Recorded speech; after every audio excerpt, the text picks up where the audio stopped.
Alright, this is your answer key for investigation 1 of what do you expect. This is the problem of the week, starting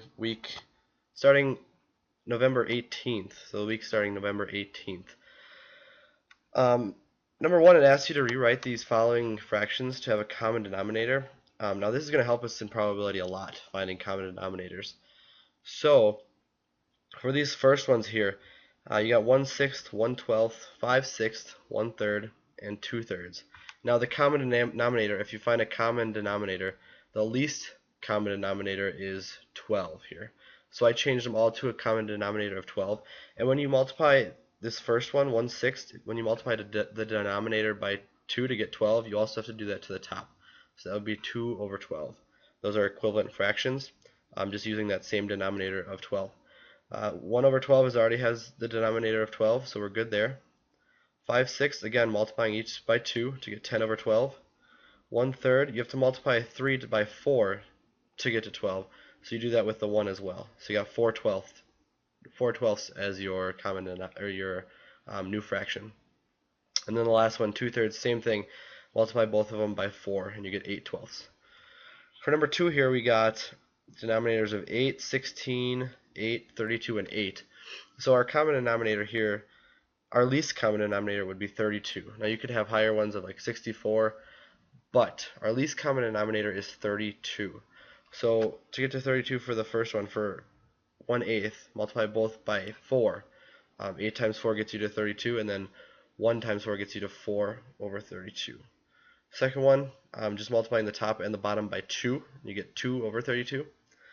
Third one here, you got 20 over 32 because you're multiplying again by 4 for each of them.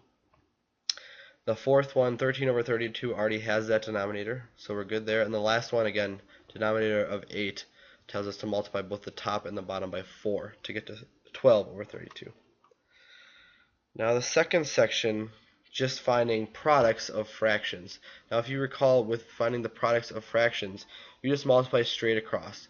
So you got 11 times 1, which is 11, that's our numerator, and then 14 times 2, our denominator, would be 28. 11 over 28, and that cannot be reduced at all. Number 2, again multiplying across, 1 times 11 would be 11, and then 7 times 14, that'll get you 98, and our fraction answer would be 11 over 98 here. Number 3, 3 times 1 is 3, that's our numerator, and then 8 times 2 is 16, so your answer, your product here is 3 over 16. And then the last one, you can multiply straight across and you get 2 times 1 is 2, and then 5 times 2 is 10, so you get 2 over 10, but that could also be reduced to 1 over 5, or 1/5. And then the last part here, we're just given 2 spinners, and I want to know the probability of spinning a blue in each situation. So if you look at the first one, there's a total of 1, 2, 3, 4, 5, 6, 7, 8 total triangles, equal triangles that you could find an outcome for. So there's 8 total triangles, and 2 of them are blue. So you know that the probability of getting blue is 2 out of 8, or, sorry, I have it 1 over 8, it should be 1 over 4. That would be reduced.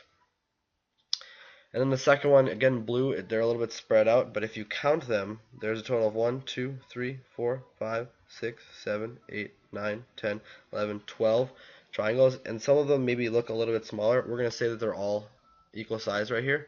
So it'd be out of 12. And how many of them are blue? Well, we got 1, 2, 3. And again, I said 4 out of 12 when it should have been 3 out of 12. So I'll change this one, 3 out of 12. And then that can be reduced to 1 out of 4. So we got 3/12 or 1/4 here. And that is your answer key for this week's problem of the week. Have a good week.